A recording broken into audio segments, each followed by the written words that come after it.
Livro dos Mártires, de John Foxe, capítulo 15. Vida, caráter e história do venerável pastor e prelado Thomas Cranmer, arcebispo de Cantuária. Thomas Cranmer, descendente de uma família antiga, presumivelmente dos tempos da conquista, nasceu numa aldeia chamada Aslecton, no condado de Nottingham. Com o passar do tempo, chegou à Universidade de Cambridge, foi selecionado para trabalhar na Faculdade de Jesus. O estudo das línguas e de outras línguas estava pouco a pouco ressurgindo naquela universidade, e as obras de Ferber e Erasmo eram muito lidas e tidas em alta consideração.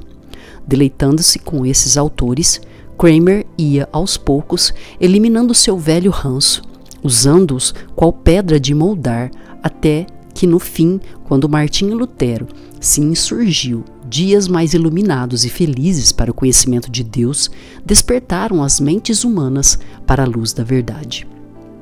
Nessa época, aproximadamente aos 30 anos de idade, Cranmer abandonou todos os antigos estudos e empregou toda a sua capacidade mental no debate de questões da religião. Percebendo que não poderia avaliar essas matérias sem investigar as fontes de que provinham, antes de entregar a sua mente a qualquer opinião, passou 3 anos inteiros lendo os livros das Santas Escrituras. Depois de posta essa fundação, tão feliz quanto sábia, quando se julgou suficientemente preparado e munido de maior maturidade para julgar, como um comerciante que cobiça todos os bons artigos, ele entregou-se à leitura de todos os tipos de autores. Ao longo desse tempo, sem vincular-se a nenhum grupo ou época, Cranmer ponderava as opiniões de todos e avaliava em silêncio. Lia os autores antigos sem desprezar os novos. Durante todo esse ínterim, analisava e comparava as opiniões de vários autores. Era um leitor lento, mas um observador sério. Nunca abordava um autor sem ter à mão pena e tinta, embora não usasse a memória menos que a pena. Sempre que surgia alguma controvérsia, escolhia os pareceres de todos os autores de forma resumida e anotava seus diversos questionamentos em cadernos preparados para esse fim. Ou então, se o texto era longo demais para transcrevê-lo, anotava os dados da obra com o número da página para com isso ajudar a memória. E assim, já mestre em artes e contratado pela Faculdade de Jesus, veio a casar-se com a filha de um nobre. Em consequência disso, perdeu seu posto naquela escola e tornou-se um leitor da Faculdade de Buckingham. Para dedicar-se com mais diligência ao ofício de ensino, acomodou-se a esposa numa estalagem de Cambridge denominada o Delphin, cuja proprietária era um dos parentes dela. Por causa disso, e pelo fato de que ele com frequência visitava a mulher na estalagem, Cranmer foi observado por alguns comerciantes papistas e isso deu origem a um boato que logo se espalhou por toda a parte quando ele foi guindado ao bispado de Cantuária. Dizia-se que ele era apenas um hoteleiro e, portanto, não tinha erudição alguma. Enquanto o mestre Cranmer desenvolvia sua atividade docente na Faculdade de Buckingham, sua esposa veio a falecer. O diretor e seus amigos colegas da Faculdade de Jesus, querendo tê-lo novamente ao seu lado, voltaram a indicá-lo para lecionar naquela escola. Ali, em poucos anos, ele tornou-se professor de teologia e gozava de tal reputação em toda a universidade, que, sendo doutor em teologia, era normalmente indicado como um dos responsáveis para examinar os candidatos que anualmente faziam sua solene profissão de fé para cursarem o bacharelado ou doutorado em teologia. A aprovação desses letrados equivalia a um aval conferido pela universidade para prosseguirem rumo à obtenção do grau acadêmico. Já a reprovação significava sua rejeição pela instituição, até que estivessem munidos de maiores conhecimentos. Como examinador, Dr. Cranmer, sempre defendendo ferrenhamente o conhecimento das Escrituras, nunca permitia que alguém avançasse nos estudos de teologia sem dominar muito bem a história da Bíblia. Por causa disso, certos frades e outros religiosos Educados, sobretudo, no aprendizado de autores didáticos sem respeito algum pela autoridade das Escrituras, eram geralmente reprovados por ele. Tanto assim que, por seus severos exames, ele era alvo de muita indignação e ódio, e, contudo, no fim, acontecia que vários dos reprovados, sendo compelidos a estudar as Escrituras, transformavam-se em conhecedores e amantes da matéria. Assim, quando se tornavam doutores em teologia, não se cansavam de exaltar a bondade do mestre Kramer, que os havia retido por um tempo para que pudessem buscar maiores conhecimentos e perfeição. Enquanto o Dr. Kramer desenvolvia seu trabalho em Cambridge, a grave causa do rei Henrique VIII, seu divórcio com Lady Catarina, herdeira da Espanha, entrou em discussão depois de ser debatida de vários pontos de vista pelo espaço de 2-3 anos entre estudiosos do direito canônico e outros letrados. Aconteceu que o Dr. Kramer, por causa da peste que graçava em Cambridge, retirou-se para Waltham Abbey, hospedando-se na casa de um certo Sr. Cressy, cuja esposa era uma parente sua. 2 filhos de Cressy eram alunos de Kramer em Cambridge. Assim, ele ficou descansando com eles durante o verão de 1529. Ocorreu que o rei também deixara Londres para passar 1 ou 2 dias em Waltham. O Dr. Stephen Gardiner, seu secretário, com o Dr. Fox, seu tesoureiro, estavam hospedados na casa do mencionado Sr. Cressy. Na hora do jantar, os 3 doutores se encontraram. Como eram velhos conhecidos, o secretário e o tesoureiro conversaram com o Dr. Kramer sobre a causa do rei, querendo saber o que ele pensava sobre o assunto.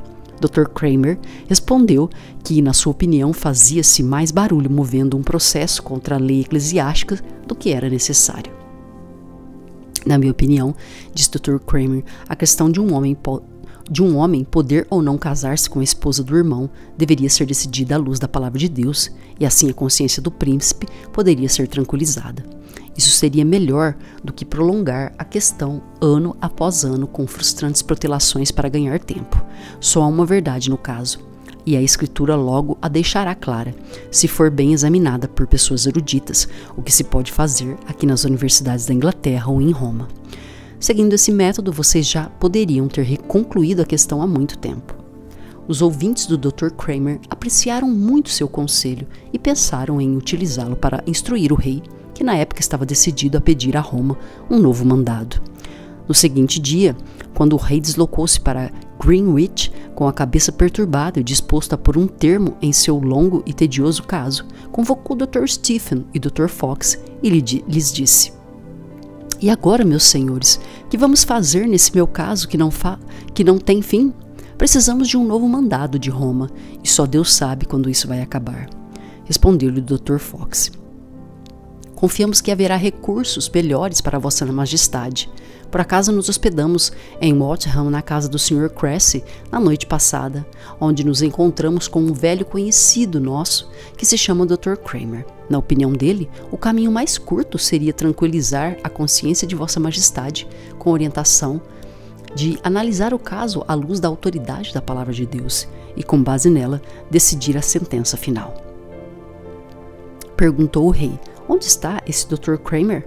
"Ainda está em Waltham", respondeu-lhe, que lá o havia deixado. "Pelos céus", disse o rei, "esse homem acertou na mosca. Se eu tivesse conhecimento desse seu conselho 2 anos atrás, teria economizado um monte de dinheiro e evitado muitas chateações." Logo em seguida, o Dr. Kramer foi convocado, mas ao chegar a Londres, pôs-se a brigar com seus 2 conhecidos, dizendo que por causa deles, ele fora convocado para incomodar-se com um assunto sobre o qual ele não havia estudado nada. Portanto, mais do que depressa, pediu-lhes que se apressassem suas desculpas para que ele pudesse ser liberado, sem ter de comparecer à presença do rei. Mas tudo foi em vão, pois quanto mais eles insistiram para desculpar a ausência do Dr. Kramer, mais o rei os censurava. De modo que nenhuma desculpa foi aceita e ele, relutando, apressou-se na corte. "Senhor doutor", disse-lhe o rei, "eu lhe peço que mais ainda, pois o Senhor é meu súdito, e eu lhe ordeno que deixe de lado todos os seus outros afazeres para trabalhar no meu caso, e fazer tudo o que estiver ao meu alcance, para levá-lo a bom termo, segundo o seu próprio conselho." para que em breve eu possa saber onde posso depositar a minha confiança, pois diante de Deus e do mundo eu protesto que não estou procurando divorciar-me da minha rainha. Se por qualquer outro meio eu puder com justiça ser persuadido de que este nosso casamento é inviolável e não contra as leis de Deus, pois se não for contra a lei de Deus, nunca houve motivo para me levar a buscar uma saída tão extrema. Nem jamais houve tampouco um príncipe que tivesse uma esposa e companheira mais gentil, obediente e carinhosa do que a minha rainha. Nem eu tampouco, sob qualquer aspecto, jamais imaginei uma mulher melhor que ela, até surgir essa minha dúvida. Eu lhe asseguro que, em vista das singulares virtudes com que ela é dotada, sem tecer considerações em torno de sua nobre linhagem, eu me daria muito por feliz por continuar com ela, se essa fosse a vontade e o desejo de Deus Onipotente. O Dr. Kramer pediu a Sua Alteza o Rei para confiar o exame da questão à luz da Palavra de Deus aos mais eruditos das duas universidades de Oxford e Cambridge. É um bom conselho, disse o rei, e eu estou satisfeito. Todavia, eu quero que especialmente o senhor expresse por escrito o que pensa sobre o caso. Depois que o rei se retirou, o Dr. Kramer, incontinente, escreveu o que pensava sobre a questão real, acrescentando sua opinião pessoal de que o bispo de Roma não tinha autoridade que lhe permitisse dispensar a palavra de Deus. Quando o Dr. Kramer entregou seu escrito, o rei ouviu dele a seguinte pergunta: "O senhor se propõe a defender o que aqui está escrito perante o bispo de Roma?" "Tentarei fazê-lo com a ajuda de Deus", disse o Dr. Kramer, "se Vossa Majestade para lá me enviar." "Pelos céus", exclamou o rei, "vou enviá-lo exatamente para lá numa verdadeira embaixada." E assim, graças ao tratamento que o Dr. Kramer dispensou à matéria nas duas universidades de Fox e Cambridge, concluiu-se que nenhum matrimônio como esse era legítimo segundo a palavra de Deus. Logo em seguida enviou-se uma solene embaixada ao bispo de Roma, que então se encontrava em Bolonha, da qual fizeram parte o Dr. Kramer e vários outros eruditos e nobres. Era o ano de 1530, quando chegou o momento de apresentarem a razão da presença da embaixada em Roma. O bispo, sentado em seu trono exibindo vestes solenes e ricos atavios, ofereceu o pé para que os embaixadores o beijassem. O conde de Wiltshire, indignado, manteve-se ereto sem fazer nenhuma mesura, de modo que todos os demais também se abstiveram dessa forma de idolatria. Seja como for, não se pode omitir um fato que por acaso aconteceu envolvendo o cão de conde de Wiltshire. O animal estava postado entre o conde e o bispo de Roma quando este estendeu o pé para o beijo. O cão imediatamente avançou contra o pé do Papa e não apenas o beijou de forma indelicada, mas também mordeu com força o dedão do pontífice, que depressa recolheu o pé enquanto os nossos disfarçavam o riso. Sem mais cerimônias, o Papa deu ouvidos aos embaixadores que declararam que nenhum homem poderia ou deveria deposar a mulher do seu irmão, e que o bispo de Roma, de modo algum, deveria conceder uma dispensa no sentido contrário. Fizeram-se diversas promessas e marcaram-se várias datas para debater a questão. Mas quando o nosso grupo que estava preparado para responder, ninguém se apresentava a fim de debater a questão. Então, no fim, o Papa, distribuindo sorrisos aos nossos embaixadores e premiando o Dr. Kramer com o ofício de cardeal penitenciário como poderes para decidir sobre o caso, despediu-se deles sem debate algum. O caso evoluía em benefício do Dr. Kramer quando Warham, arcebispo de Cantuária, partiu desta vida. Sendo que o posto com a sua dignidade na época estava nas mãos do rei, ele foi imediatamente oferecido ao Dr. Kramer, considerado digno dessa promoção graças à sua atuação e empenho. Ligada a essa questão do casamento do rei, surge uma outra questão, a da autoridade do Papa. Grandemente beneficiou-se o novo arcebispo de sua velha coleção de notas que ele utilizou em seu estudo.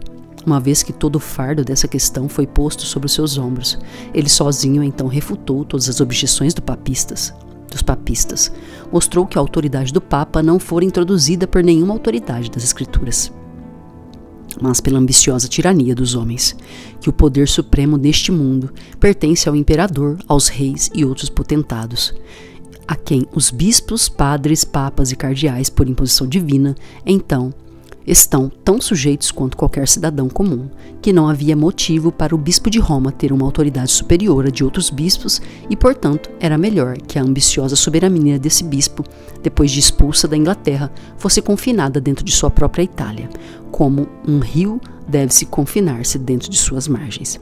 Logo em seguida, o rei e a rainha foram intimados pelo rei, pela lei eclesiástica, a apresentar-se em Dunstable perante o arcebispo de Cantuária e Stephen Gardiner, bispo de Winchester, na condição de juízes para ouvir a sentença da palavra de Deus sobre a questão do seu casamento.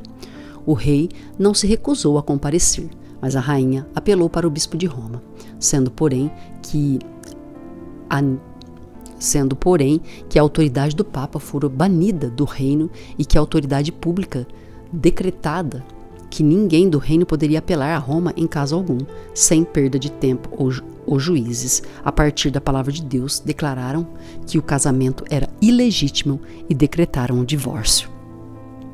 Como o nome e a autoridade do Papa haviam sido abolidos, o arcebispo empenhou-se para também abolir do reino seus erros, heresias e corrupção. Não se contentando com isso, obteve do rei, em parte graças a seu pedido pessoal, e em parte pela insistência de outros, que alguns bispos mais eruditos organizassem um livro de instituições eclesiásticas expurgado de todas as superstições papistas. Esse livro, devido ao título de seus autores, passou a ser conhecido como o Livro dos Bispos. Parece que o arcebispo de Cantuária não estava na época bem instruído da doutrina do sacramento do altar, pois nessa obra se aceita a presença real. Acrescentou-se também um artigo sobre a adoração de imagens que não foi lavrado por nenhum dos bispos, mas sim adicionado pelo rei, que o escreveu de seu próprio punho. Passou-se então a falar da abolição dos mosteiros. O desejo do rei era que todas as terras das abadias fossem para os seus cofres. O arcebispo e outros eclesiásticos achavam que estava mais de acordo com o ministério cristão pensar que todos os bens dos mosteiros, que eram enormes, deveriam ser postos a serviço dos pobres e da construção de escolas. Em consequência disso, o rei, que até certo ponto discordava do arcebispo e de outros que defendiam sua doutrina, publicou os 6 artigos que contêm o resumo da religião papista e, com o pleno consentimento do parlamento, os decretou. Supérfluo seria repetir que uma grande carnificina decorreu a partir desses 6 artigos pelo espaço de 8 anos. O arcebispo de Cantuária entregava-se ao estudo incessante. Às 5 da manhã já estava debruçado sobre seus livros e assim continuava estudando e orando até às 9 horas. Em seguida, quando as atividades do príncipe não lhe tomavam o tempo, dedicava-se até a hora do almoço ao atendimento das partes envolvidas em processos e ao despacho de questões atinentes a seu cargo espiritual, deixando seus afazeres temporais aos cuidados de seus funcionários. Depois do almoço, se algum requerente o aguardava, dava-lhe toda a atenção necessária e despachava de tal modo que todos elogiavam-lhe a brandura e gentileza, embora às vezes o caso exigisse que alguns dos que o procuravam fossem por ele condenados à prisão. Quando não havia requerentes, passava mais ou menos 1 hora após o almoço jogando xadrez ou observando quem era bom nesse jogo. Depois voltava outra vez ao seu estudo habitual. Geralmente estudava de pé. Poucas vezes se sentava. Nessa tarefa prosseguia até às 5 horas, quando participava da oração comunitária. Depois passava o tempo caminhando ou na prática de alguma outra atividade honesta até a hora do jantar. À hora do jantar, caso não tivesse apetite, de fato, ele muitas vezes não jantava, mesmo assim sentava-se à mesa. Quando sua refeição normal era servida, fazia questão de estar em boa companhia. Calçava luvas para ir superando, por assim dizer, o hábito de ingerir alimentos. Apesar disso, porém, entretinha quem tivesse com ele com uma conversa tão frutífera que alimentava e muito mais alegrava os seus ouvintes. Assim, a hospitalidade estava bem provida e a caixa de esmolas para aliviar os pobres nunca se esvaziava. Depois do jantar, passava pelo menos 1 hora caminhando ou praticando algum passatempo honesto. Depois novamente ocupava-se com algum estudo até às 9. Assim, não passava nenhuma hora do dia em vão. Todos eram empregados em cuidar da glória de Deus, servir o príncipe ou promover o bem da igreja.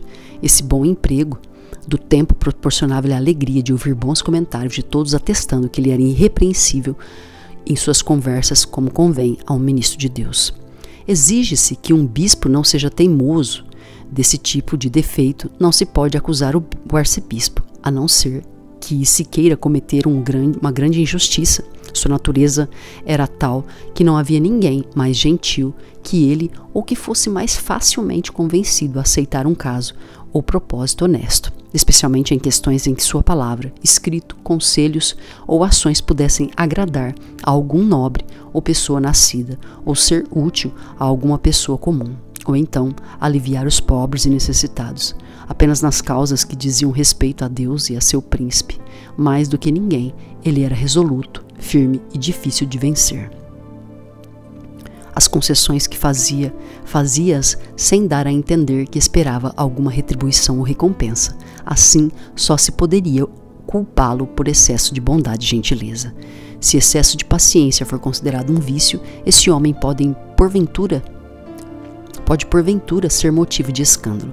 Teve, de fato, inimigos cruéis, não que os merecesse, mas por causa da religião, e contudo, fosse quem fosse a pessoa que quisesse prejudicá-lo em seus bens, em sua estima, ou pondo em risco sua vida, se essa pessoa, numa conversa com ele, se mostrasse minimamente disposta a abrandar a sua posição e desculpar-se, o arcebispo esquecia a ofensa cometida e dava mais mostras de alegria que se criou o seguinte provérbio a seu respeito: ofenda sua excelência, o arcebispo de Cantuária, ou pregue-lhe uma boa peça, e então você o terá como amigo enquanto ele viver.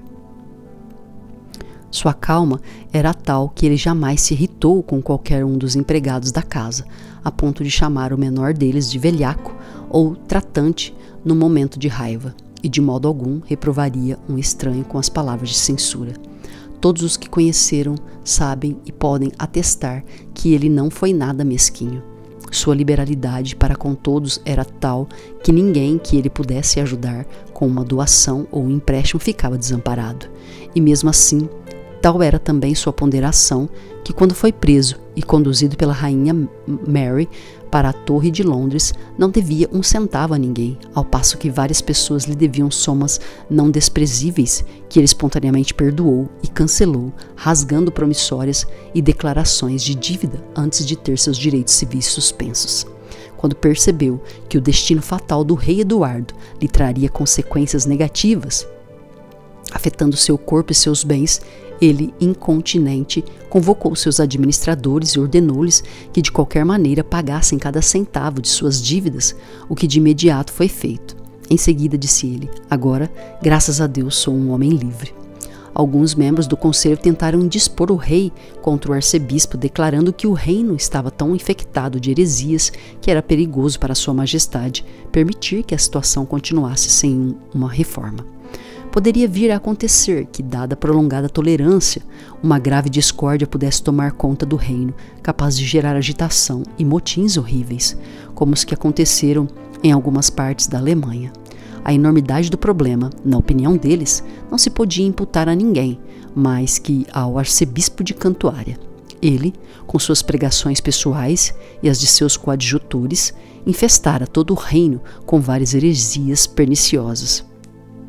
O rei disse que precisava ouvir os acusadores. Responderam que, por ser o arcebispo e um membro do conselho, ninguém ousaria assumir a tarefa de acusá-lo. Mas, se fosse do agrado de sua majestade prendê-lo na torre por um tempo, apareceriam acusações e provas suficientes contra ele. Caso contrário, não haveria depoimentos e testemunhos juntos. O rei deu-lhes permissão para que no dia seguinte o prendessem na torre para um julgamento. À meia-noite, mandou que Sir Anthony Denny fosse até Lambeth para procurar o arcebispo e pedir-lhe que viesse imediatamente encontrar-se com o rei no palácio. O arcebispo, ao entrar na galeria onde o rei estava caminhando, ficou parado no aguardo. Disse-lhe sua majestade: Ah, vossa excelência de Cantuária, tenho notícias para o senhor. Por causa de vossas várias considerações graves, foi determinado por mim e pelo conselho que amanhã às 9 horas o senhor seja conduzido para a torre. Conforme a informação que nos foi passada, o Senhor e seus coadjutores ensinaram, pregaram e disseminaram pelo reino várias heresias execráveis. Por isso, o conselho solicitou-me permissão para confiná-lo na torre, a fim de que a questão possa ser julgada. Se o Senhor não fosse preso, ninguém ousaria apresentar-se como testemunha nessa questão, sendo o Senhor um dos meus conselheiros.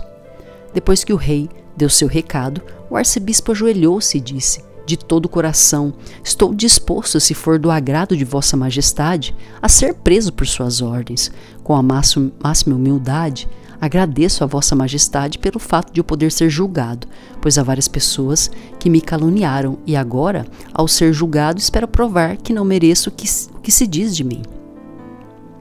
Ao perceber a retidão desse homem, acompanhada de tamanha simplicidade, disse o rei: ó céus, que tipo de homem é o Senhor? Que simplicidade é essa? Não sabe quantos inimigos poderosos o Senhor tem? O Senhor não pensa em como é fácil achar 3 ou 4 tratantes para testemunhar contra o Senhor? O Senhor pensa que terá melhor sorte do que a que teve seu mestre Cristo? Pelo que vejo, o Senhor iria correndo ao encontro de sua própria destruição, se eu o permitisse. Os seus inimigos não hão de prevalecer contra o Senhor, porque eu, pessoalmente, tomei a decisão de livrá-lo das mãos dele. Apesar de tudo, porém, amanhã, quando o conselho mandar buscá-lo, vá ter com eles, e se eles mandarem para a torre, exija deles, uma vez que o Senhor é um conselheiro, que seus acusadores sejam trazidos à presença do conselho e que o Senhor possa responder às acusações diante de todos, sem nenhum constrangimento. Use a seu favor todas as boas formas de persuasão que puder encontrar, e se nenhum rogo ou pedido razoável surtir efeito, então entregue-lhes este meu anel. O rei deu então seu anel ao arcebispo. Diga-lhes o seguinte: se não há nenhum outro remédio, meus senhores, e julgam que eu devo ir para a torre, então eu retiro dos senhores a minha causa e apelo para a própria pessoa do rei mediante este sinal para todos os senhores. Continuou o rei: pois assim que virem este meu anel, hão de reconhecê-lo tão bem e saberão que eu assumi pessoalmente esta causa com muita firmeza e que eu os destituí dela.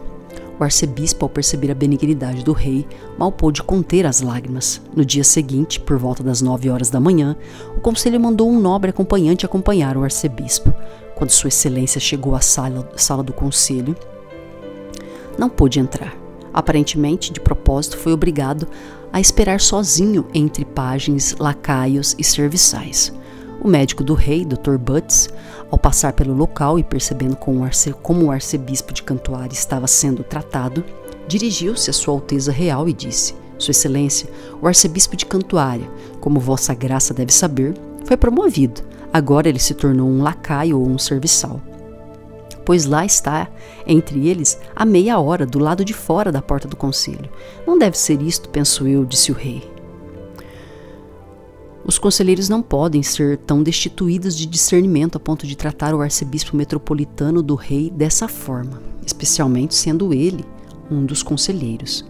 Mas deixe estar, disse o rei, que cedo teremos outras notícias. Logo em seguida, o arcebispo foi convidado a entrar na sala do conselho, onde ouviu acusações anteriormente ensaiadas.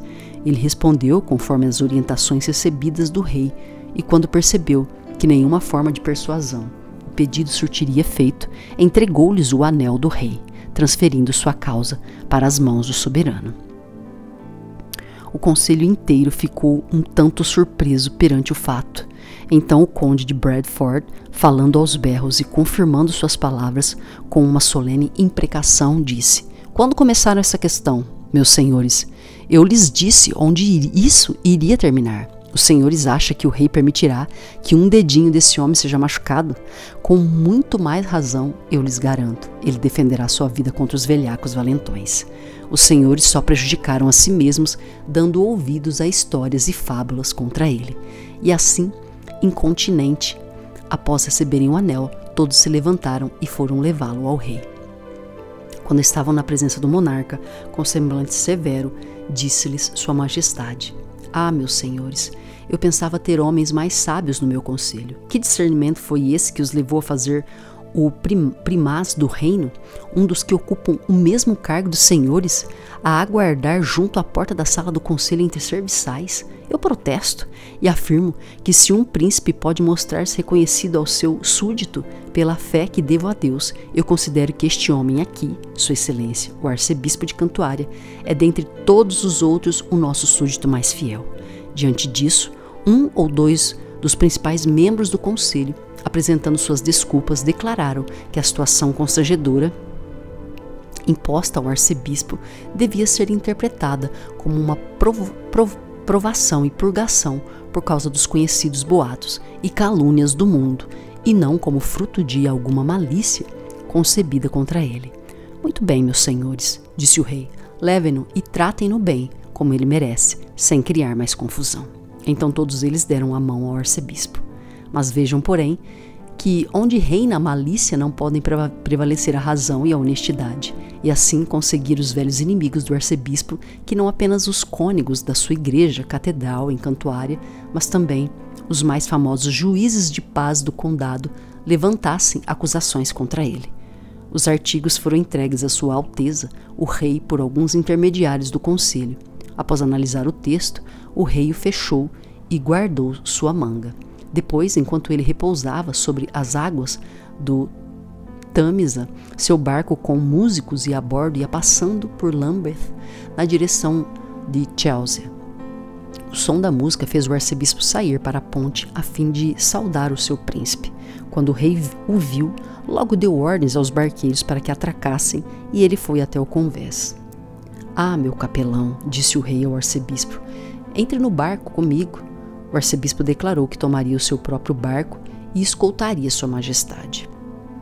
Não, disse o rei, o senhor deve entrar no meu barco, pois precisamos conversar. Quando o rei e o arcebispo já estavam lado a lado, totalmente sozinhos, disse-lhe o monarca, tenho notícias de Kent para o senhor, excelência, respondeu o arcebispo. Boas, eu espero, se for do agrado de vossa alteza. Pelos céus, disse o rei, são tão boas que agora sei quem é o maior herege de Kent. E assim, dizendo, tirou à manga o texto dos artigos que acusavam o arcebispo e seus coadjutores e o entregou a ele, pedindo-lhe que o examinasse. Ao ler os artigos e percebendo o tratamento descortês que recebia dos cônegos de sua catedral e de vizinhos que ele muitas vezes ajudara, como os juízes da paz, o arcebispo ficou muito triste. Apesar disso, ajoelhou-se perante o rei e implorou que Sua Majestade concedesse um mandado a alguém da sua escolha para verificar a verdade da acusação. De fato, realmente, disse o rei, é o que pretendo fazer, e o senhor mesmo será o mandatário-chefe. Deverá encontrar mais outros 2 ou 3 que o senhor mesmo julgue competentes, mas nesse caso, disse o arcebispo ao rei, vão dizer que o julgamento não é imparcial. Majestade, eu seria o meu próprio juiz, assim como os meus coadjutores. Pois bem, disse o rei, não aceitarei nenhum outro que não seja o senhor mesmo e quem o senhor escolher, pois eu tenho certeza de que o senhor não me falhará em nada. Mesmo que seja levado a acusar a si mesmo, e se conduzir a questão com sabedoria, descobrirá uma bela conspiração armada contra o senhor. Quem quer para colaborar nessa tarefa? Respondeu o arcebispo, quem vossa graça houver por bem indicar. Disse-lhe o rei, eu escolho o Dr. Bellhouse. Em primeiro lugar, escolha o senhor um outro que seja competente para o caso. O meu chanceler, Dr. Coche. E o Hussey, o meu escrivão, disse o arcebispo, são peritos no exame dessas questões delicadas. Pois bem, disse o rei, que seja expedido o mandatário e vá logo para Kent. Mantenha-me bem informado sobre os andamentos das atividades. Os mandatários vieram para Kent e passaram 3 semanas reunidos tentando descobrir quem fora o motivador da primeira acusação, pois esse era o fato principal que o rei precisava saber. Todos esconderam suas garras e ninguém se dispunha a confessar coisa alguma sobre o caso, pois Dr. Coche e Hussey, que eram amigos dos papistas, conduziram o caso de modo a não permitir que fato algum relevante viesse à tona. Essa situação foi muito bem detectada por um dos servos do arcebispo, o seu secretário, que imediatamente escreveu ao Dr. Butts e ao Sr. Denny, esclarecendo que, se Sua Majestade, o Rei, não enviasse alguma outra pessoa em socorro de Sua Excelência, além dos que já estavam investigando com ele, seria impossível alguma coisa vir à tona. Portanto, ele gostaria que o Dr. Lee ou alguma outra pessoa corajosa e com experiência em questões eclesiásticas do rei fosse enviada em socorro do arcebispo. Assim que foi convocado pelo rei, o Dr. Lee pediu que o arcebispo nomeasse uns 12 ou 15 de seus funcionários e cavaleiros que fossem discretos, sagazes e corajosos, a quem ele pediu por ordem do rei para examinar as bolsas, gavetas e aposentos de todos os que eram suspeitos de fazer parte da conspiração, quer dentro, quer fora da igreja catedral. Todas as cartas e escritos que encontrasse deveriam trazer para exame por parte dele e do arcebispo. Em 4 horas, toda a conspiração foi desmascarada. Entre outras, chegaram às suas mãos, de Sua Excelência, 2 cartas, uma do arcebispo sufragâneo de Dover e outra do Dr. Barber, a quem o arcebispo tinha conta de conselho para questões jurídicas. Esses 2 homens, que graças a ele haviam recebido boas promoções, eram tratados por ele com tal familiaridade que, quando sufragâneo, detentor de uma prebenda em Cantuária, vinha visitá-lo, ele sempre o fazia sentar-se à sua mesa, enquanto o Dr. Barber nunca ocupava uma mesa muito distante. Eram pessoas que lhe proporcionavam grande prazer e conforto quando surgiam momentos de preocupações mais graves. Mas o que eles fizeram foi sempre dissimulado, e o demônio parecia um anjo de luz, embora os 2 fizessem parte da conspiração. Quando Sua Excelência tinha as cartas deles em suas mãos, convocou o bispo sufragâneo e o Dr. Barber a comparecerem ao seu escritório, dizendo: "Venha encontrar-se comigo, pois preciso de seus conselhos sobre um problema." Quando estavam todos reunidos em seu escritório, disse-lhes ele: "Vocês 2 são homens em quem eu depositei muita fé e esperança. Agora, vocês precisam me dar alguns bons conselhos, pois eu fui vergonhosamente caluniado por 1 ou 2 pessoas às quais, em diversas ocasiões, revelei todos os meus segredos e em quem eu confiava como em mim mesmo. A situação agora é tal que eles não apenas revelaram os meus segredos, mas também tomaram a iniciativa de me acusar de heresia e estão testemunhando contra mim.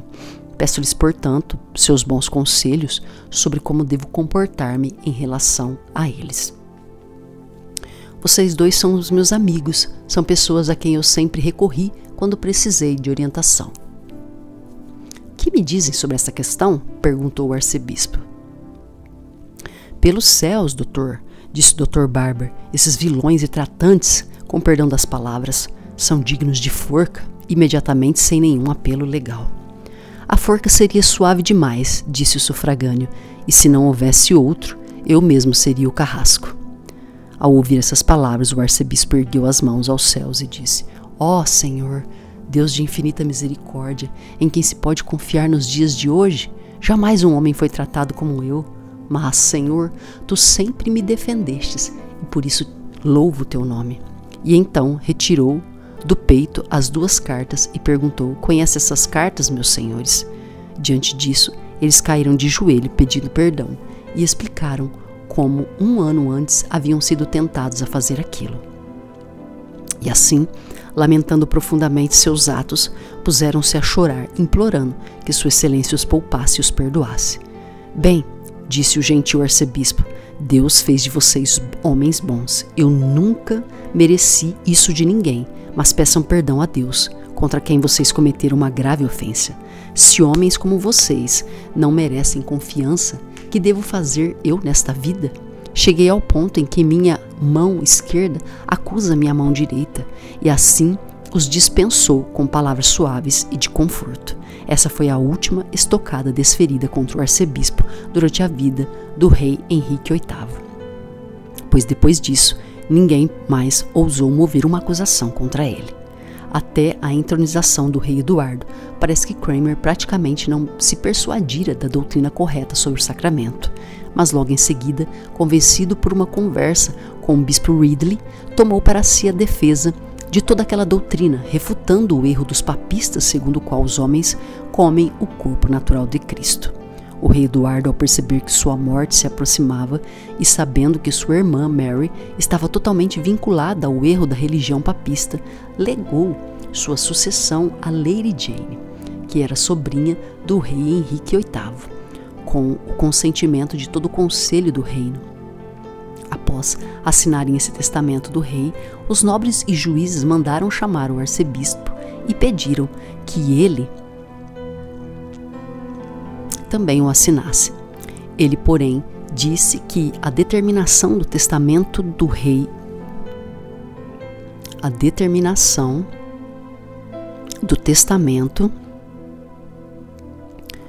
do rei Henrique era outra e que ele havia jurado a favor da sucessão de Mary, como herdeira mais próxima, e que esse juramento o comprometia. Ele não era juiz de nenhuma consciência a não ser da sua própria. Quanto a assinar o documento, antes de falar pessoalmente com o rei, recusava-se terminantemente a fazê-lo.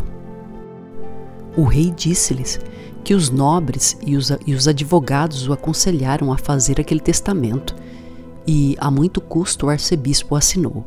Pouco tempo depois, em 1553, o rei Eduardo morreu na idade de quase 16 anos. Ordenou-lhes que Lady Jane fosse proclamada rainha, e o que muito desagradou ao povo em geral. Mary procurou seus direitos e logo prevaleceu. Veio para Londres e fez executar os dois pais, o duque de Northumberland e o duque de Suffolk, depois da constatação de Lady Jane de tenra idade e inocente desse crime. De modo algum abandonaria as suas convicções e fé. Ela também foi decapitada juntamente com o seu marido. O arcebispo de Cantuária, embora pedisse perdão, não conseguiu nenhum indulto, tanto assim que a rainha nunca lhe concedeu sequer uma entrevista. Tal era o ressentimento que nutria contra ele por causa do divórcio de sua mãe, que ela trazia escondido no fundo do coração. Além desse divórcio, ele não esquecia a mudança da religião. Por tudo isso, o arcebispo era considerado o principal responsável. Enquanto essas coisas iam acontecendo, corria de boca em boca boato de que o arcebispo, para cair nas boas graças da rainha, havia prometido celebrar uma missa segundo a tradição do funeral do irmão dela. O rei Eduardo. Nem tampouco faltou quem relatasse que ele já celebrara missa em Cantuária, sendo que o boato rapidamente se estabeleceu. Cranmer emitiu uma nota por escrito para desmenti-lo. Essa nota, exposta ao público numa janela de seus aposentos, acabou chegando aos ouvidos de Scory, o bispo de Chester. Depois de ler seu teor, ele pediu uma cópia ao arcebispo. Quando Scory emprestou sua cópia a um amigo, várias outras foram feitas e o documento se espalhou entre as pessoas comuns do povo. Tanto isso é verdade que quase todos os copistas dos tabelionatos estavam ocupados na reprodução daquela nota. Algumas cópias chegaram aos mandatários de Roma. O caso ficou conhecido e o arcebispo foi intimado a apresentar-se para dar explicações. Imediatamente, Cranmer compareceu perante os mandatários. Um bispo do conselho particular da rainha, fazendo menção à nota, disse o seguinte: Excelência, há uma nota publicada em seu nome, segundo o qual o senhor parece não gostar de reinstituir a celebração da missa.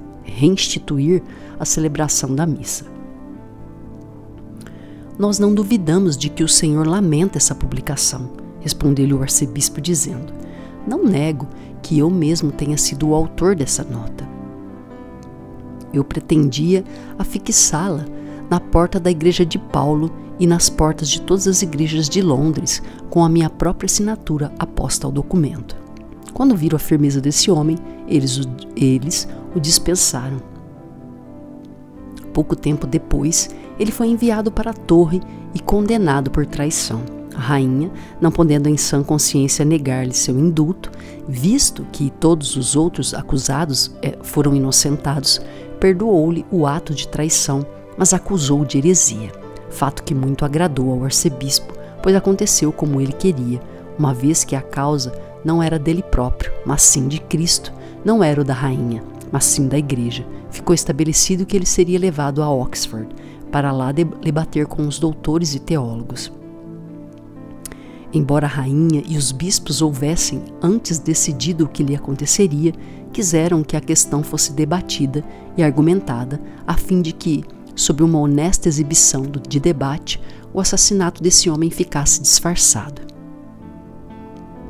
Passemos agora ao julgamento final e à espécie de condenação lavrada no dia 12 de setembro de 1555, 18 dias antes da condenação do bispo Ridley e de mestre Latimer. Consideremos como foi injusto o tratamento dispensado aos 3 bispos prisioneiros. Eles foram forçados ao debate, mas não lhes foi permitido falar, a não ser nos momentos determinados por seus adversários. E quando eles começavam a tecer algumas considerações, ou a expandir-se um pouco por iniciativa própria, logo recebiam a ordem do alto de cátedra do presidente da sessão para irem direto ao ponto. Quando eles expunham seus argumentos com algum detalhe, logo ouviam o recado. Argumentos breves, senhor doutor. Argumentos breves, senhor doutor. E assim, após a condenação, levaram o arcebispo para a prisão acompanhado de um grande número de lanceiros e alabardeiros. Cranmer era um homem de estatura média, de pele sem manchas e um tanto avermelhada. À época de sua morte, tinha a cabeça calva, mas exibia uma longa barba branca e espessa. Tinha 66 anos de idade quando o queimaram, mas apesar de ser um homem alquebrado pelos estudos, em toda a sua vida nunca fez uso de óculos de espécie alguma. Depois de debates de Oxford entre os doutores das 2 universidades e os 3 nobres bispos, Cranmer, Ridley e Latimer, estes foram considerados hereges e entregues ao prefeito e aos xerifes daquela cidade. Mas sendo que a autoridade do Papa não era aceita no reino, outro mandado veio de Roma para a condenação desses 3 homens veneráveis, piedosos e eruditos. A recepção dos mandatários de Roma ocorreu numa quinta-feira, no dia 12 de setembro de 1555, na extremidade leste da igreja de Santa Maria, junto ao altar-mor, foi erigido um tablado solene, suntuosamente enfeitado com panos nas cores oficiais para o delegado do Papa, o bispo Brooks, em seus parâmetros pontificais. Sua cátedra foi disposta de forma que ele pudesse sentar-se sobre o sacramento do altar. À direita do delegado do Papa, abaixo dele, sentava-se o Dr. Martin, à esquerda o Dr. Story, ambos representantes do rei e da rainha. Mais abaixo estavam outros doutores com o coletor do Papa e um monte de gente da mesma laia. Mandaram trazer o arcebispo à presença deles. Ele colocou-se da prisão para a igreja de Santa Maria. Ele deslocou-se da prisão para a igreja de Santa Maria, escoltado por alabardas e espadas para impedir-lhes a fuga. Vestia um belo traje acadêmico preto com um capuz caindo-lhe sobre os ombros, um típico dos doutores em teologia da universidade. Na mão direita, trazia um cajado branco. Quando viu os bispos com suas vestes pontificais, não tirou o chapéu para nenhum deles, ficou parado, aguardando que o chamassem. Logo em seguida, um dos representantes do Papa disse: Thomas, arcebispo de Cantuária, queira apresentar-se e responder às acusações que lhe foram feitas, isto é, de blasfêmia, incontinência e heresia. Responda aqui ao bispo de Gloucester, que representa a pessoa do Papa. Quando foi conduzido para perto do tablado, divisou onde se encontravam os representantes do rei e da rainha. Tirou então o chapéu e, humildemente, flexionou os joelhos até o chão, prestando-lhe suas homenagens. Feito isso, olhando firmemente para os olhos do bispo, tornou a pôr o chapéu na cabeça, sem lhe dar sinal algum de obediência. Diante do fato, o bispo sentiu-se ofendido e disse que lhe parecia muito justo, considerando-se a autoridade por ele representada, que o cumprimentasse com o devido respeito. Ao ouvir essas palavras, o Dr. Kramer respondeu que lhe fizeram um juramento solene e nunca mais aprovar a readmissão da autoridade do bispo de Roma no reino da Inglaterra e que, com a graça de Deus, pretendia cumpri-lo. Portanto, nada faria por meio de sinais ou gestos que pudesse pôr em dúvida o seu consentimento sobre a aceitação de tal autoridade. Depois de ouvirem suas respostas a todas as objeções que lhe fizeram, eles o intimaram a apresentar-se em Roma dentro de 80 dias para fazer seu depoimento pessoal. Respondeu ele que, se o rei e a rainha o enviassem para lá, ele se apresentaria com satisfação. Em seguida, ele foi conduzido novamente à prisão, onde permaneceu, apesar da ordem recebida de apresentar-se em Roma. O Papa, contrariando todo o bom senso e justiça, enviou uma carta pessoal ao rei e à rainha, ordenando o seu rebaixamento e privação de todas as dignidades, o que de fato aconteceu não dentro do prazo de 80 dias, mas antes que se passassem 20. Depois de recebida essa sentença definitiva do Papa, uma outra sessão foi marcada para que o arcebispo se apresentasse no dia 14 de fevereiro, perante certos mandatários enviados pela rainha, sob a chefia do bispo de Ely e o Dr. Timberley Bay. Juntamente com ele foram designados o Dr. Bonner, bispo de Londres. Esses dois vieram para Oxford como delegados do Papa e ordenaram que o arcebispo comparecesse à sua presença no coro da Igreja de Cristo diante do altar-mor. O primeiro começo, como aconteceu em casos semelhantes, a ler. O primeiro começou, como acontece em casos semelhantes, a ler o mandado que lhes conferia pela plena autoridade para efetuar a destituição e o rebaixamento do acusado, e assim, depois de aplicar-lhe a excomunhão, entregá-lo ao braço secular. Bonner, que durante muitos anos alimentara, ao que parece pouca boa vontade para com o arcebispo, e que agora se alegrava em ver que era chegado o dia em que era possível derrotá-lo e tripudiar sobre ele, começou a exibir sua eloquência ao iniciar seu discurso perante a Assembleia da seguinte forma: Este é o homem que sempre desprezou a santidade do Papa e agora vai ser julgado pelo Papa. Este é o homem que derrubou tantas igrejas e agora está aqui para ser julgado numa igreja. Este é o homem que desprezou o bendito sacramento do altar e agora está aqui para ser condenado perante o bendito sacramento presente ali no altar. Este é o homem que, como Lúcifer, sentou-se no lugar de Cristo sobre um altar para julgar os outros e agora está diante de um altar para ser ele mesmo julgado. Bonner prosseguia com suas repetições retóricas, todas começando com as palavras este homem, até que no fim o bispo de Ely várias vezes puxou-lhe a manga para que acabasse com aquilo e depois, na hora do jantar, censurou por não cumprir sua promessa. O bispo de Ely lhe pedira insistência para que tratasse o arcebispo com respeito. Depois disso, com muito alvoroço, passaram para a cerimônia do rebaixamento. Primeiro tiraram-lhe das mãos o báculo, que ele segurou com firmeza e se recusava a entregar. Naquele momento, imitando o exemplo de Martinho Lutero, ele tirou da manga esquerda uma apelação, que no ato lhes entregou, dizendo: Eu apelo para o próximo concílio geral. Esse apelo foi apresentado ao bispo de Ely, que disse: Excelência, o nosso mandado diz que devemos tomar providências contra o Senhor. Quando chegou o momento de tirar-lhe o pálio, que é uma vestimenta solene usada por arcebispos, disse ele: Quem dos senhores tem um pálio para ter o direito de privar-me do meu? Isso equivalia a dizer que eles, por ocuparem uma posição inferior à sua, não tinham competência para serem seus juízes. Então, um deles disse que, se por um lado eles eram apenas bispos e, portanto, seus inferiores e sem competência para julgá-lo, por outro lado eram delegados do Papa, podendo, portanto, tirar-lhe o pálio. E assim fizeram. Tiraram-lhe cada peça de suas vestimentas na ordem inversa em que fora vestida. Em seguida, um barbeiro tousou-lhe o cabelo em volta da cabeça e o bispo Bonner raspou-lhe as pontas dos dedos que haviam sido ungidas. Nesse procedimento, esse bispo comportou-se com a rudeza e deselegância na medida inversa da suavidade e gentileza do seu colega. Por último, arrancaram-lhe a beca e vestiram-no com um roupão de camponês, totalmente despojado e quase gasto, que logo se via como era mal feito. Na cabeça puseram-lhe um boné comum e assim o entregaram ao poder secular. Depois dessa pantomima de rebaixamento, Sua Excelência, o Bispo Borner, dirigiu-se ao arcebispo dizendo: agora o senhor não mais é nenhuma excelência. E assim, com grande dor por parte de todos os presentes, ele foi conduzido à prisão. Acompanhou o senhor do condado de Gloucester, que lhe perguntou se ele não queria algo para beber.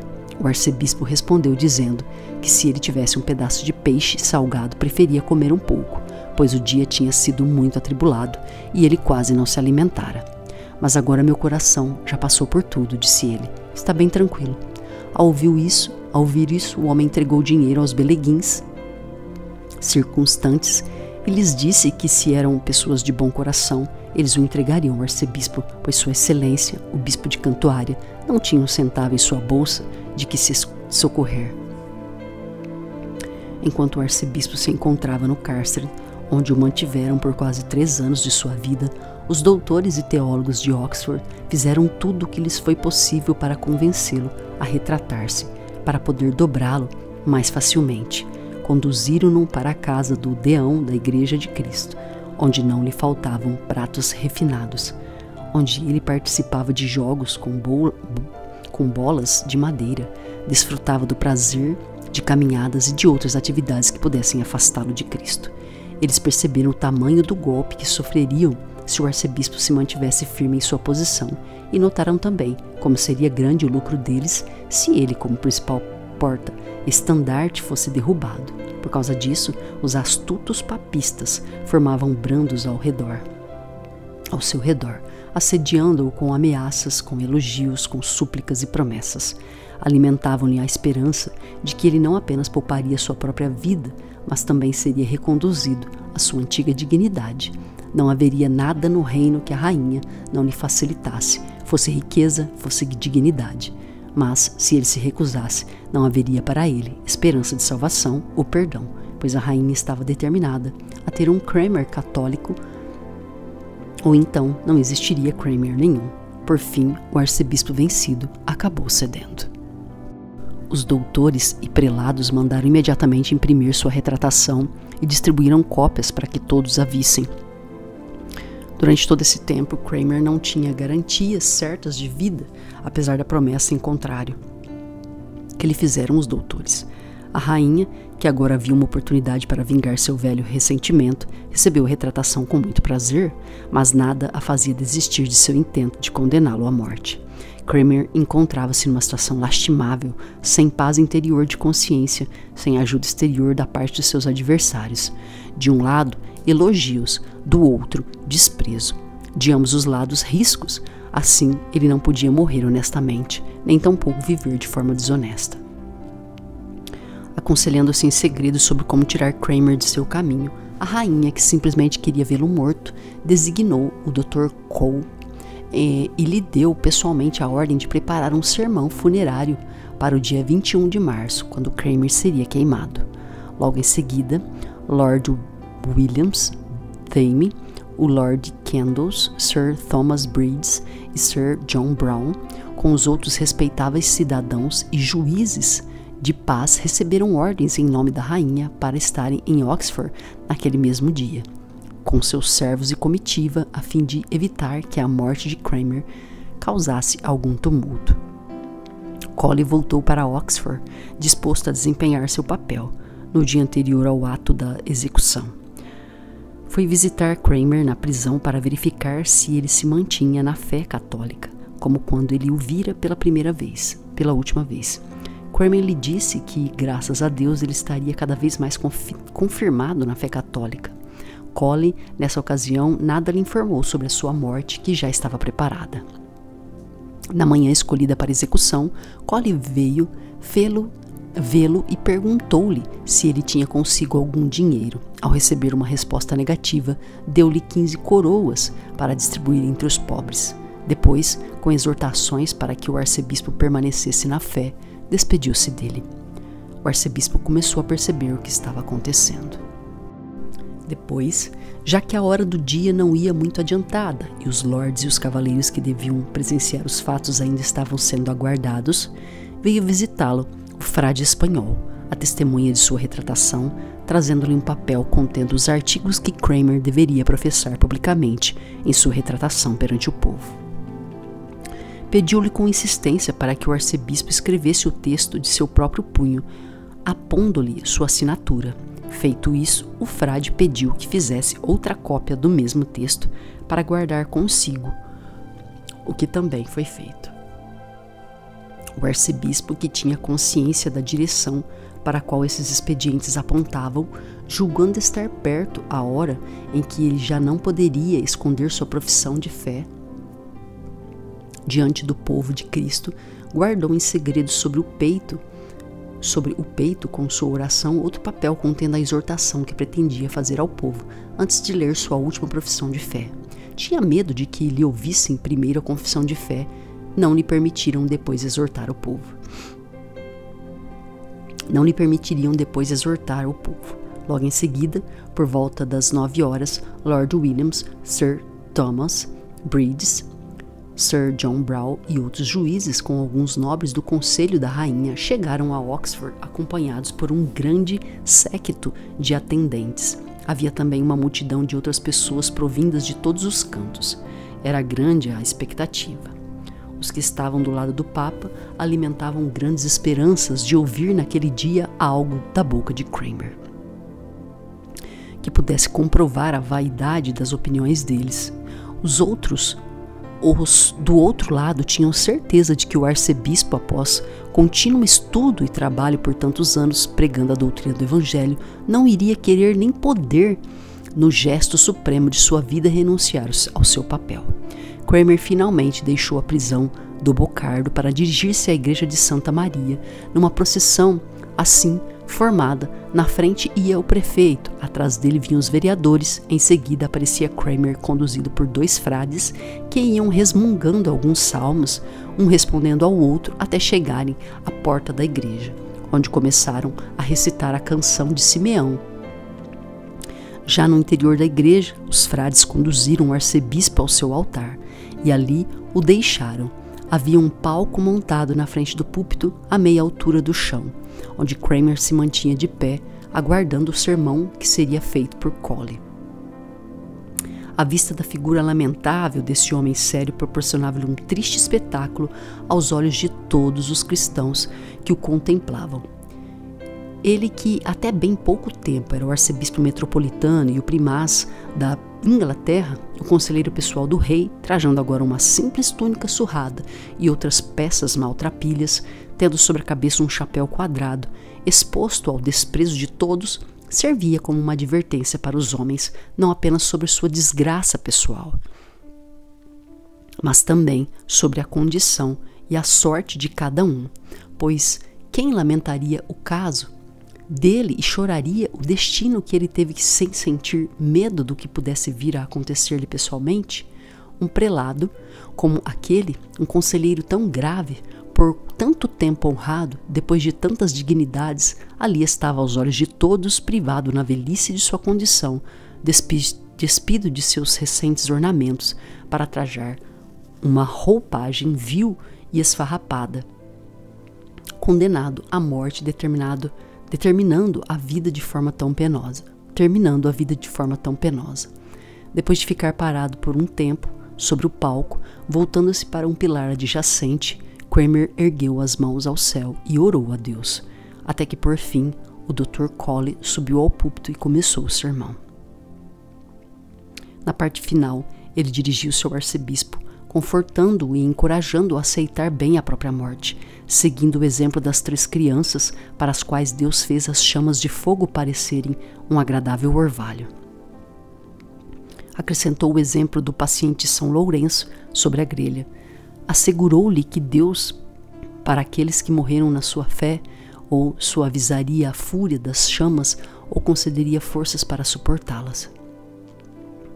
Com que enorme sofrimento mental, Kramer ficou ouvindo aquele sermão. As aparências externas de seu corpo e semblante mostravam melhor do que homem algum sabe dizer. Ora erguia as mãos e os olhos ao céu, ora as deixava cair envergonhado. Podia-se ver nele a imagem viva do sofrimento perfeito. Mais de 20 vezes as lágrimas jorraram de seus olhos, caindo-lhe sobre o rosto venerável.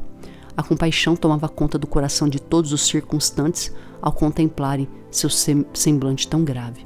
Terminando o sermão, Colin convidou o povo, que já se dispunha a ir embora, para que todos orassem. Irmãos, disse ele, para que ninguém duvide da conversão sincera deste homem, ouvireis a palavra dele de sua própria boca. Por isso eu lhe peço, Mestre Kramer, expresse publicamente a verdadeira profissão de sua fé, para que todos compreendam que o Senhor é de fato um católico. Eu farei, disse o arcebispo, e de boa vontade. Começou a falar assim ao povo. Uma vez que eu cheguei ao fim de minha vida, do qual depende toda a minha vida futura, ou para viver com meu Mestre Cristo na felicidade eterna, ou então para sofrer eternamente com os perversos demônios do inferno, vejo na minha frente o céu preparado para receber-me e o inferno disposto a tragar-me. Quero, portanto, declarar perante vós minha verdadeira fé, sem máscara ou dissimulação alguma, pois esta não é a hora de disfarçar. Independentemente do que eu disse ou escrevi no passado, eu acredito em Deus, Pai Todo-Poderoso, Criador do céu e da terra, e eu acredito em cada palavra e frase ensinada pelo nosso Salvador Jesus Cristo, por seus apóstolos e profetas no Velho e no Novo Testamento. E agora chego à questão mais importante, que tanto atribulou minha consciência acima de qualquer outra coisa que fiz ou escrevi em toda a minha vida. Refiro-me a publicações de escritos contrários à verdade. Agora e aqui eu renuncio a elas e as rejeito como algo escrito pela minha mão, mas que é contrário à verdade em que sempre acreditei no meu coração. Escrevi aquilo por medo da morte e, se fosse possível, para salvar a minha vida. Estou falando de todos aqueles bilhetes e textos que escrevi ou assinei de meu próprio punho desde a minha degradação. Ali escrevi muitas coisas falsas, e pelo fato de que minha mão direita pecou ao escrever contra o meu coração, ela será a primeira a chegar ao fogo, a primeira a ser queimada. Quanto ao Papa, eu o rejeito como inimigo de Cristo, como anticristo, com todas as suas falsas doutrinas. A essa altura, os circunstantes perplexos olhavam uns para os outros. Sua expectativa fora tão visivelmente frustrada. Alguns começaram a lembrá-lo de sua retratação e a acusá-lo de falsidade. Era um espetáculo ver os doutores frustrados em sua grande esperança. Acho que a crueldade nunca foi oportunamente desmascarada de forma tão notável e eficaz. Esperavam uma grande vitória e um triunfo definitivo na retratação desse homem. Tão logo ouviram suas palavras, começaram a baixar as orelhas, a reagir frementes e furibundos. E tudo era agravado pelo fato de que eles já não tinham como ameaçá-lo ou feri-lo, pois o mais miserável dos homens só pode morrer uma única vez. Quando ele se dispôs a falar mais sobre o sacramento e o papado, alguns dentre eles se puseram-se a gritar aos brados e berros. Colin, sobretudo, gritava-lhe aos ouvidos: "Calem a boca desse herege e levem-no daqui!" Arrastado do palco, Kramer foi conduzido à fogueira, acompanhado pelos 2 frades que os molestavam, atormentavam e ameaçavam de modo mais cruel. Ele não lhes respondia nada. Tudo o que dizia era para o povo. Chegando ao local onde os santos bispos e mártires de Deus, Hugo Latimer, Nicholas Ridley, haviam sido queimados, antes dele, ajoelhou-se e orou a Deus. Sem prolongar-se muito em sua oração, despediu-se de suas vestes, ficando apenas de camisa. Preparou-se para a morte. Sua camisa era longa, caindo-lhe sobre os pés. Estava descalço e tinha a cabeça descoberta. A barba longa e espessa deixava-lhe o rosto maravilhosamente grave. Então, os frades espanhóis, João e Ricardo, começaram a exortá-lo e a desempenhar de novo seu papel, mas em vão perderam seu tempo. Kramer, terminando a manter-se firme em sua profissão de doutrina, estendeu a mão a alguns anciãos e a outros circunstantes, despedindo-se deles. Quando pensou em fazer o mesmo com Ellie, Este retirou a mão e recusou-se, dizendo que a lei lhe proibia de saudar hereges, especialmente alguém que falsamente retomara opiniões antes renegadas. Acrescentou que, se houvesse sabido antes que o arcebispo se comportaria daquele jeito, ele nunca teria privado de sua companhia com tanta intimidade. Também censurou os sargentos e cidadãos que não se recusaram a dar a mão a Kramer. Esse L fora ordenado sacerdote recentemente, era um dos membros do corpo diretivo da faculdade de Baronese, onde estudava teologia. Em seguida, Kramer foi amarrado com uma corrente de ferro, quando ficou claro que sua firmeza não permitiria que fosse demovido de suas palavras. Mandaram que lhe ateassem fogo. Quando a lenha foi acesa e o fogo começou a queimar perto dele, estendendo o braço, pôs a mão direita no meio das chamas e ali a segurou firme, imóvel, exceto quando a recolheu para passá-la sobre o rosto. Ele queria que todos pudessem ver a mão queimada antes que seu corpo fosse tocado pelas chamas. O corpo resistiu ao fogo com tal firmeza que se tinha a impressão que ele não se movia mais do que a estaca a que estava preso. Tinha os olhos erguidos para o céu e foi repetindo as palavras, sua indigna mão direita, enquanto a voz lhe permitiu, pronunciando algumas vezes as palavras de Estevão: Senhor Jesus, recebe o meu espírito. No ardor das chamas, entregou sua alma. Confira o último capítulo, anedotas e frases famosas de outros mártires.